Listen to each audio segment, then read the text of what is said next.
Live from the hottest real estate market in America, Tampa Bay, Florida. This is the Real Estate Leads Podcast with the CEO and founder of the OLGA System, your host, Lisa Carter.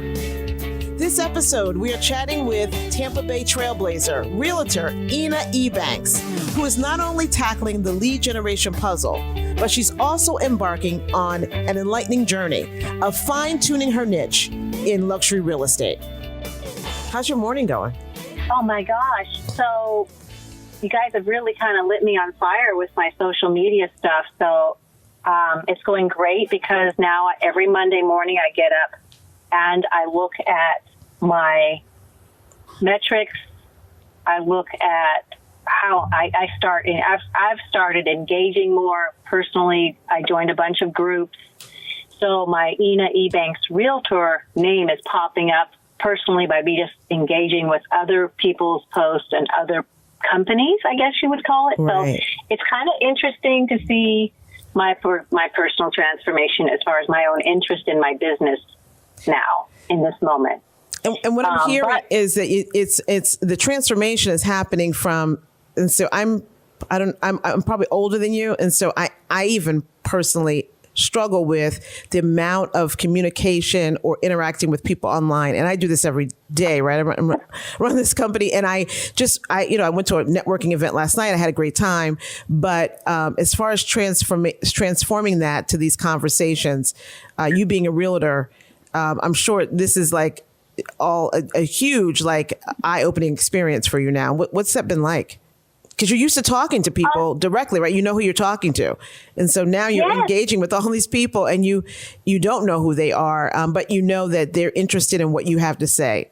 Well, that's the eye-opening thing, right? It's that I'm such a one-on-one person, and I really excel in that format. So doing the open houses, which is what I really built my career on right before the few years before the pandemic, and then realizing that those relationships were golden and that they know me, but then nobody else knows me. Right. And so to reach all of those people is really, really interesting because they don't know me. So then if I'm not putting myself out there in a way that is appealing or interesting, other than because your body can only be in one place at one time, like physically, right? So, right.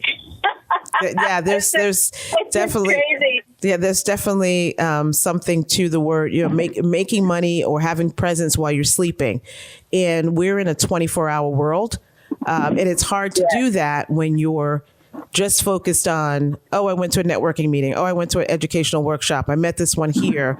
And so you're really doing yourself a disjustice if you don't have things going on in multiple time zones, in multiple places. There's no one silver bullet here to grow any business, and particularly real estate.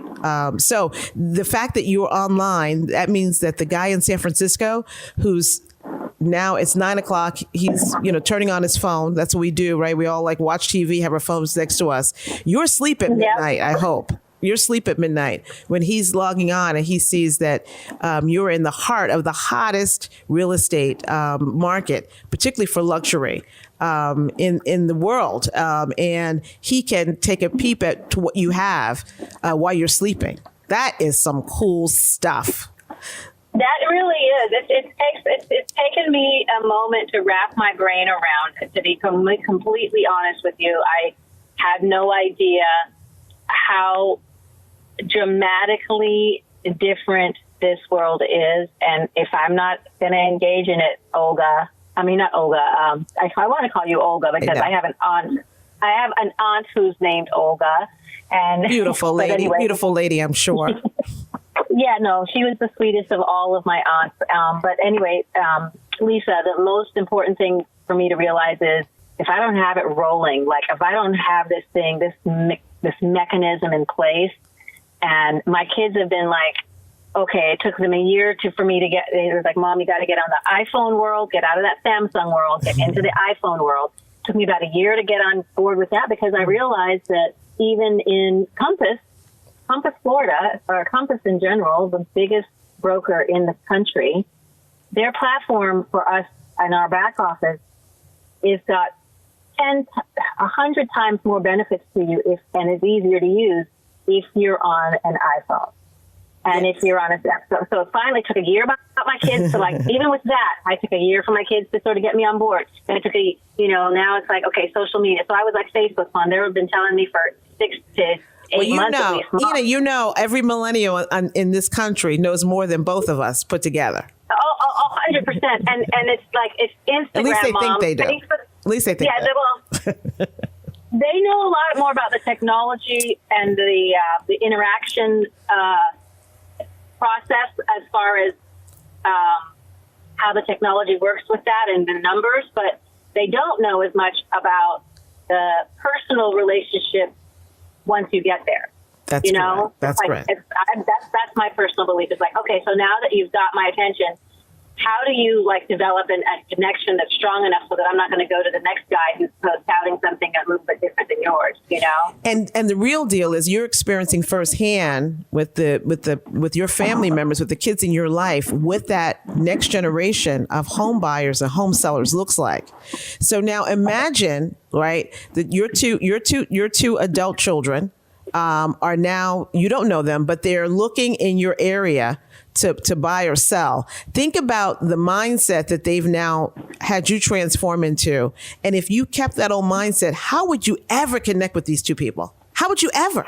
No. Right. No. So unless agents are going out of business in the next 5 years, they're going to need to know how to sell to your daughter and your son. Yep. And you can't do, you just said a couple really great points. Number one, they're extremely tech savvy. Number two, they're not big into face-to-face interaction. So when people say to me, yeah, but I got enough business, I get business from referrals. It's like that next generation, their referrals looks very different. Oh boy, you're not kidding. They're looking at, I can honestly tell you that the client, I have a client right now. This is the client that you guys didn't add on this property for me. They, I belong to BNI, Business Network International. I belong to a BNI. I'm the president of my chapter here in this local area. I got a referral from them initially. This guy, he was a financial advisor up in Wisconsin. And he sent me an email saying, hey, I've given your name to this young man. He's moving into the area. He needs to purchase a home. So I get in touch with the young man, and he's, we're talking. It takes a couple of weeks for us to go to really get to the point where he says, okay, I'd like to use you. I like you. I think you're a great match for me. And after we started looking for a home for him, I asked him, what is the reason? I know you had some other folks that you've talked to, some other realtors. What was the reason you chose me? And he said, you, out of the 5 people that were sent to me, you're the realtor that had some activity on social media. Now, mind you, a year ago, I had nothing like what I had now. He's buying a $350,000 home. I'm the only realtor of 5 realtors that had any social media experience. I had much less than I have now, thanks to you. But, and that was on Facebook. I didn't know anything really about Instagram. I didn't have a professional company page on LinkedIn at that time. But he's 27 years old, and here he is. He's like, yeah, you had some activity on social media. I felt like you were keeping up with the times a little bit more. And that's how I got that particular client. Right. 27 years old. Yeah, you're 27 years old. You're trying to convince him that, remember, when I list my home with you, I am knowing that you have to market this home. So when I go to your profiles and I see, number one, if you're not active, then it's a game. It's like, so how can you sell my home and you're not active out there? And a lot of agents will say, look, my brokerage can do all of this. And it's like, okay, so then let me use somebody else in the brokerage. Why not? Why am I using Ena? Right. So you can't say, look, my broker is doing all of this. Hey, our brokerage does all that. You are accountable for you. And so you have to give yourself that edge. And so the brokerage has, in my case, hundreds of agents they're not putting any social media out for the agent specifically. The sphere of the sphere that I have to operate within, he needs to feel confident that I am not just another agent slapping it up on the MLS and hoping that, someone sees the pictures.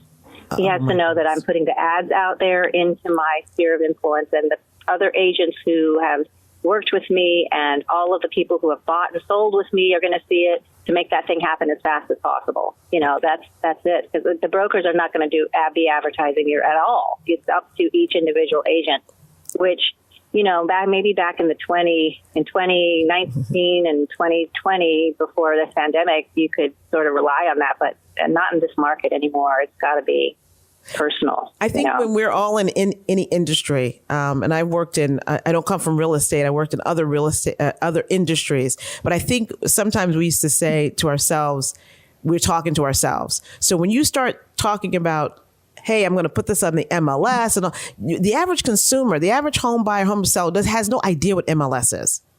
What they know is that social media is hot, and that's how people buy and sell things. And that's it. That's all they know. Right. Yeah. And they know the word marketing. Because remember, with all the tech tools out there, anybody can be a photographer. Anybody can be a graphic artist. Anybody can be a marketer. So they think. Right. And so when you say I'm going to market through my brokerage, you have to have a compelling presentation as to what that looks like and how you're different than everybody else in the brokerage. Because dollars to donuts, every millennial that you're talking to today has a Canva account. They have an Instagram account. They have an Adobe account. And they have more followers than you and I. So now if you're going to sell, think about your own sphere of influence, those two beautiful children of yours, right? You got to convince them that you can do a better job than they are, especially when our commissions are up for discussion these days, right? And 100%. Right. Oh my God. Right. So we're operating now right now from a place where someone's trying to tie one hand behind our back. And and this is also for recruiting. If you're recruiting to a team and those team members are like, okay, should I leave X to go to her team? But right now, technology is king. So look, you didn't end here with all of this awakening about technology and the sphere of influence that you're building while you're sleeping in that beautiful town that you live in. You're from Paso Grill, Florida, which is just absolutely gorgeous. The mindset. Let's talk about that. You and I, for everyone listening, Ena Ebanks and I met at a educational workshop. We were sponsoring, like we always do around the country, trying to be able to spread some knowledge with agents. And Ena and I sat down and had a one-on-one, something that you can't particularly do with a lot of other software companies out there. There's power in being small and nimble. And so you and I sat down and had a serious conversation. Where were you, headspace? You looked fabulous. She had a hat on, and she's always looked great. She had a little fedora on, and I was like, this woman is stunning. And every time I see you, you're always stunning. But you were in that hall. You were in that space. You came that day for a reason, right? Because we don't just show up to places anymore. We're all time crunch unless we have something, answer that we're looking for. So what was that you walked in the building that day?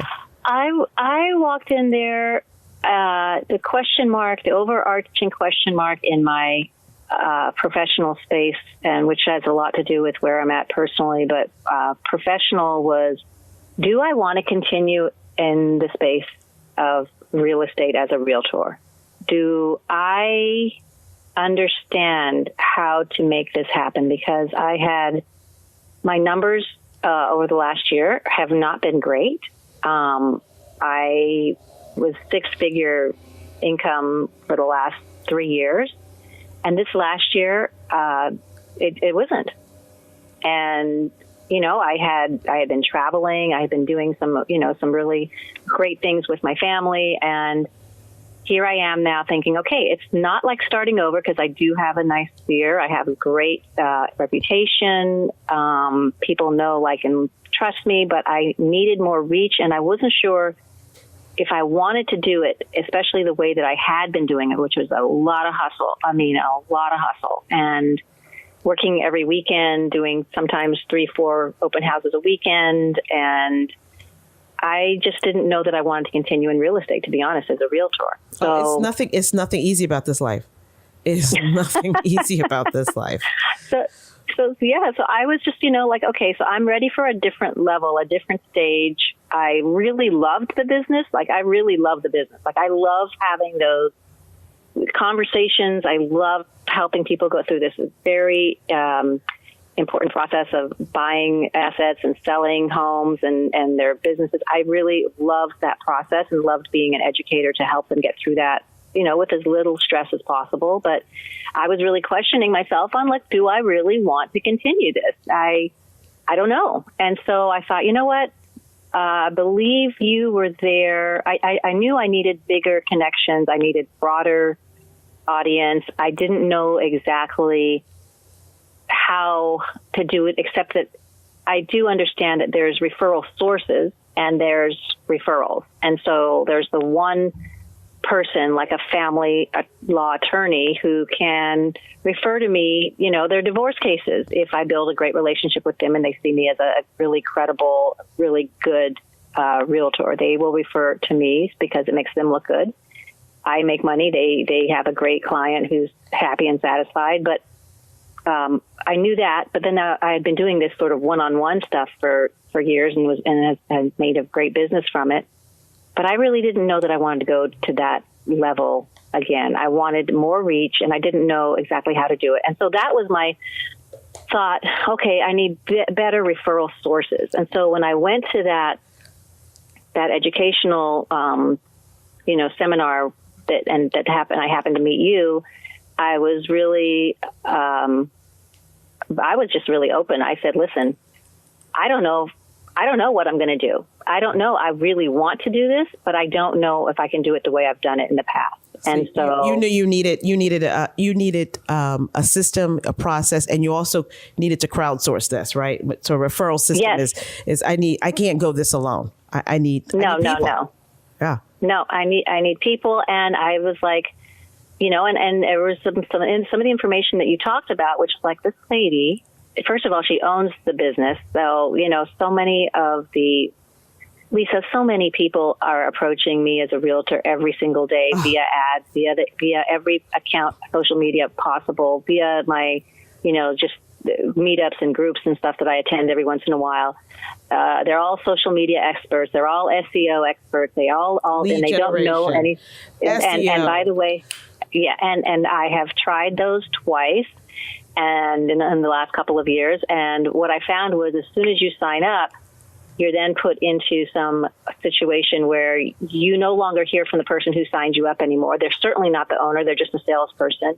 And they certainly don't have that connection and that communication that I personally require with my, partners. You're in a factory. So you're in a factory. They have thousands and thousands of clients, and now you're in, and now you're just in the bowl. Yeah. So I was like, okay, that was worthless. That was $3,000. That was $500. That was this or that. And no difference. Like, I did not get more deals. I did not have, hey, I can track that this came specifically from an ad that was placed, that was put out into this particular market in the Northeast or wherever, and the people saw me and thought, okay, this is a serious realtor, and this is who I want to, inquire about and do business with. So nothing happened with that, and I was very, jaded by the whole idea of using all these people.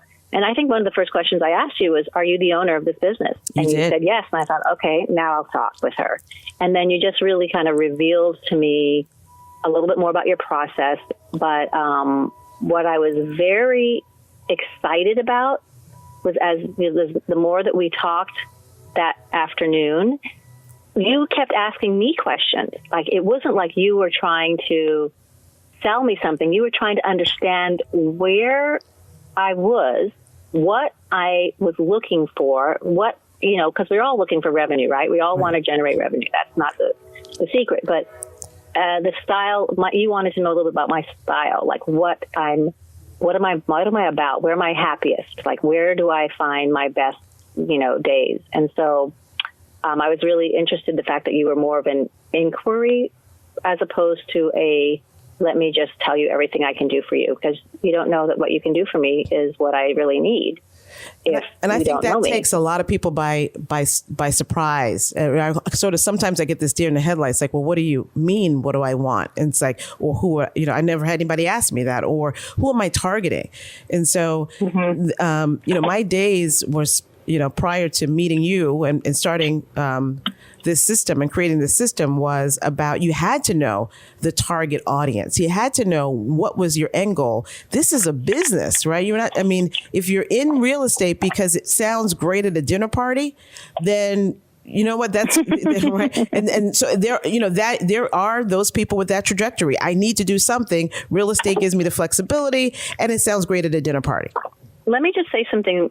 You hit it on the head right there with the idea of what do I want? In that moment, I had been telling everyone, I help buyers and sellers and investors in Pinellas, Pasco, Hillsborough, and Manatee counties. And you know what? I didn't have a niche market. You made me sit down and figure out where I want to start with my niche. Like, I know that I sell mostly in this area to certain people that I mostly sell to right now. And why not focus on that, expand that? You really brought that to my frontal lobe, I guess I could say, that you cannot be everything to everybody. And you can, this area that you're talking about, that's a lot to try to cover. So you kind of really helped educate me on that. And then with your help, we identified what was the focus, because I really honestly didn't have a focus. As business owners, our biggest competition is distraction. And you particularly, when we sat down and you showed me your video and the branding that you had already worked on, you made everything easy for me. I just needed to get you there. Right. So within 2 minutes, I knew exactly what you have built and what that vision. I had a vision for you, but you didn't at the time. And so it was more than one conversation for us to get you there. So I saw what you built, but we get so distracted. I'm a business owner. You know how long it takes me to get my head in the game every morning. I'm no different than anybody who's listening to this podcast. We're human beings. So distraction is our biggest enemy every day. And so you created some tools. You show them to me. I'm not distracted at that point. I'm clear about, okay, she's totally built this around luxury real estate. And by the way, it's who she is and her sphere and where she lives.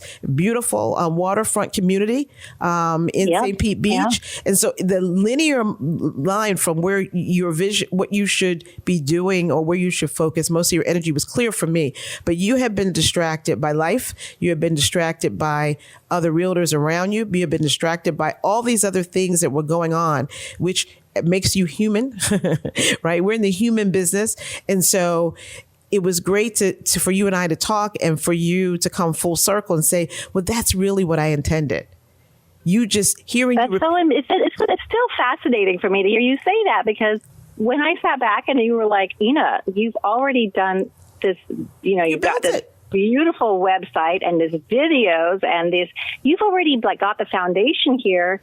And I'm looking at this and I'm thinking, what the hell? Of course this is what I want to do. This is where, so honestly, I believe in, serendipity obviously is here. And, you definitely were able to help me hone in and refocus myself back on what I always wanted, which, I live on the water, on a boat. I'm a waterfront specialist, and that's what is in my videos from a couple years ago. That's what I talked about doing.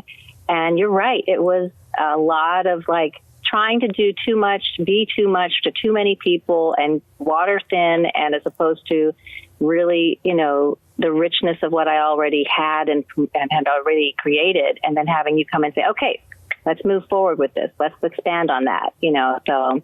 Well, I appreciate that. I appreciate you listening. I appreciate you saying, okay, but I'm not sure. You were transparent. Like this is like like you're asking me to niche this down to a zip code or two, and that is so counterintuitive from what I've always thought, what I've been told, right? And so how can I make money in a very small area? And I said to you, you want to own 80 to 100% of something small, right? And then because we all know that once you own 80% of something small, the other bit will come. So the 10% always tell the 90. And that's how big brands move, right? You think about Starbucks, right? It was 10% of the people that loved that $6 coffee, while all of us were saying we'll never pay for a $6 cup of coffee, right? It was the 10% of those people that said, wow, I feel good when you come here. You got to come in here to this place. It's $6 for coffee, but you feel so much better than the other quick coffee stop. It's consistent. It's consistent. And that's the thing that you're helping me do is be consistent with putting out the really great material. I just want to say thank you to Tiffany. I mean, I don't know her very well personally, but she is capturing, you and her are capturing the essence of that luxury brand, that waterfront community, the lifestyle. And also, I want to say this. I'm questioning everything you do to you. I'm like, okay, what about this? What about that? Why are we doing this? Why are we doing that? You're responding and you're actually helping me understand what you're doing, which I think is unusual because a lot of people in this whole world of social media experts and SEO experts and all that, they want to make this so like, oh my God, we have the magic sauce and we're doing something that nobody else can do or understand, and certainly not you. But I'm kind of a closet nerd and a little bit analytical here. So I want to understand. I don't want to do what you're doing. No. I want to understand what you're doing so that my mind, my analytical mind, can peacefully go away and say, okay, they know what they're doing. Okay, we're going to try this, and you're willing to listen and take the feedback, which is what I'm about. It's like, hey, we're getting to know each other. We're a few months in here. We want to see what's working. And if I have a suggestion, you take it and you say, let's try that for a week and see what happens. And so, I really appreciate that because you're not, there's a lot more money to be made if we just grab a bunch of leads and throw them at you. Right. And my biggest challenge right now is getting agents to see that is not what you need. So shoving leads down you that don't mean anything. You literally are hearing from people today and will in the future that you're like, okay, I get exactly why they're calling me. I get right. Because those are the people that it's not about the leads. It's about the conversion and the transaction. It is about the conversion. Mm-hmm. So if I have a low conversion rate, but I'm paying for 100 leads, 200 leads a month, and I'm not converting them, I'm still sitting without sales. And at the end of the day, again, unless you're doing this because it sounds good at a dinner party, you need sales. And so the sale, right? 100%. That's my husband was actually asking me, he's a businessman. He's owned his own business. He's owned several businesses, but the business he's owned now for like 12 years is in an industry where he cannot do what I'm doing. Like it's one of those FDA, sort of very compliance, and all this stuff. So he can't get out on Facebook and Instagram and talk about his service and his product, So he asked me though. He said, Ena, I see you're into it, and he's seen me try different things at different times. He goes, you know what? And he supports anything he thinks that as long as I can show him, here's what I'm doing. What do you think? He'll give his 2 cents, and then he'll support whatever it is and say, give it the time it needs. Nothing's going to happen overnight, but give it the time it needs.